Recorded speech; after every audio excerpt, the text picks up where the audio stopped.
Hi, so this is Eileen from Nicaragua, and I would like to have the great opportunity to participate and be able to learn from this Peace Boat program.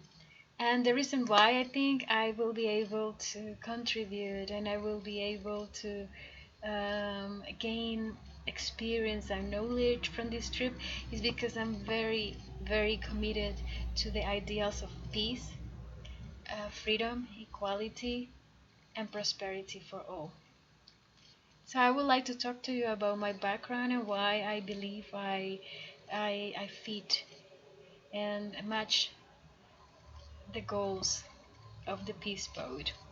So I grew up during the 90s in my country, and although there was a peaceful time before I was born, and even when my early childhood was characterized by conflict, and I did not share the points of views of the revolutionary movement and political party. However, I do have in my mind the revolutionary songs, and these songs inspire me a lot because they were always talking about how society should promote freedom and happiness and equality among all. So this thinking just kept into my mind. So when I was going to choose what to study for university, I decided to go for economics.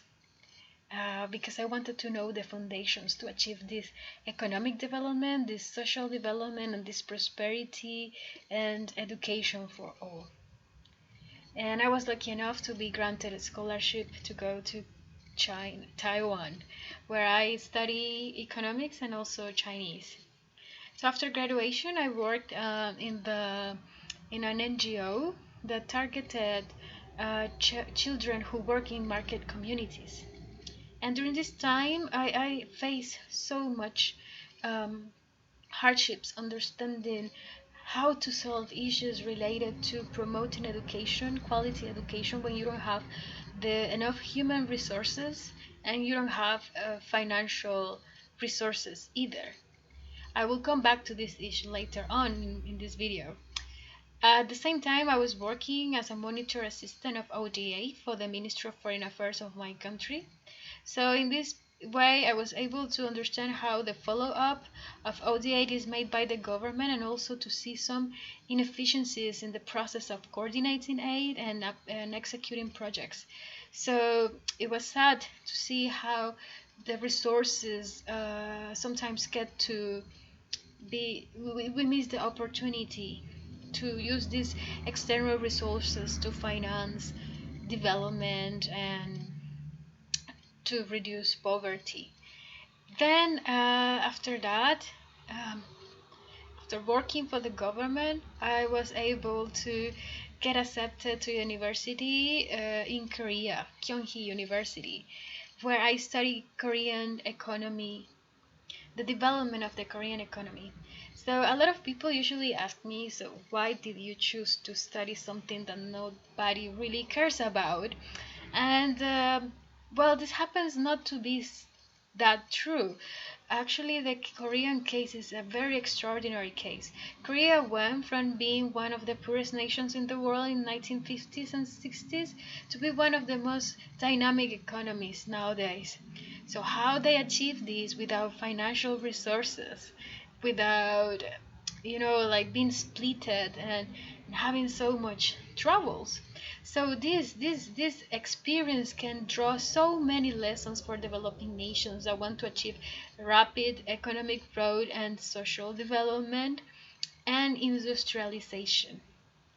So I was able to learn about the key factors that trigger the process of development. I was also able to see the role of the government and how to transform an education system that is basically extremely bad quality, and then to make it one of the best in the world. So it's very useful. Of course, you cannot transfer the policies that the Korean government, in their particular context, apply to their society. but you can see the process of how solving these problems, and you might be able to transfer in some way some of this knowledge. You can apply some good practices. It's very valuable knowledge, and I really appreciate the opportunity to be uh, taught from uh, by such a great faculty, and have achieved this particular knowledge. After this, I went back to my country and I started to work for the Ministry of Foreign Affairs again in ODA monitoring. So I was working this time in coordination. When I came back to my country, was a different story. The government was going through the process of appropriation and alienation of external resources towards national strategies. So this it was a is a it was is a very exciting process, because see the government setting goals. We might not have the human capital necessary to draw great economic plans, but we are aiming towards that.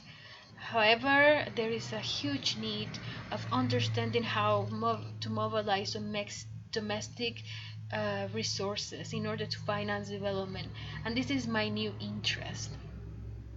Now, this is my particular professional and academic interest. Now, I would like to talk to you about me in a more relaxed way. I have two things, no, actually three things that I truly enjoy doing as hobbies, and maybe even I cannot get tired of practicing these things in my whole life. The first one is something that started since I was a child. I love birds.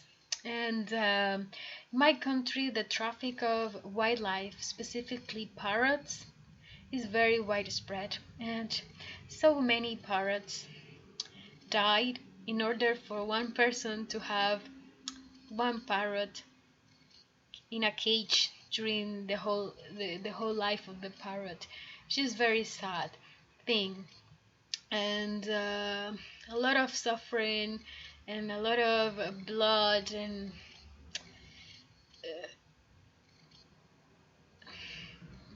terrible practices are made in this wildlife traffic.